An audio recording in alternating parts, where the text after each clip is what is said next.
呢個咧就係檳蘭球個裝置嚟嘅。咁咧就掹咗個針出嚟先啊！掹完個針之後咧，打開佢咧，就咪攞一支針出嚟，就放籃球用嘅。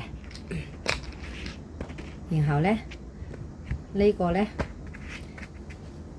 佢有兩個窿位嘅，兩個窿位咧就一個深嗰個先係擺落去之後咧就吸實佢之後咧就對正呢個籃球啦。籃球咧有個窿位嘅，將呢個擺晒落去，壓實佢之後咧，呢個賓咧有一個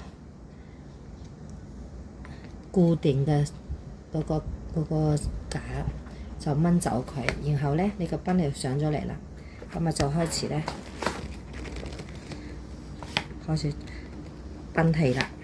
賓氣啦，賓到呢隻籃球咧夠實啦，然後咧就唔好打開呢個，就成個掹出嚟咧。